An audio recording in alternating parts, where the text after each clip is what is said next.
todas me caen mal. Bueno, casi todas. Una me Venga.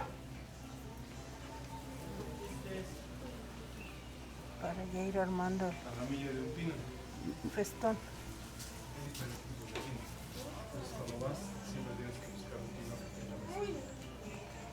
Esa es la hoja de pino que vas a poner.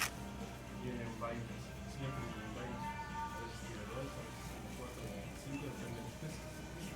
Cuando vamos allá al monte, hay que volver a acomodarla.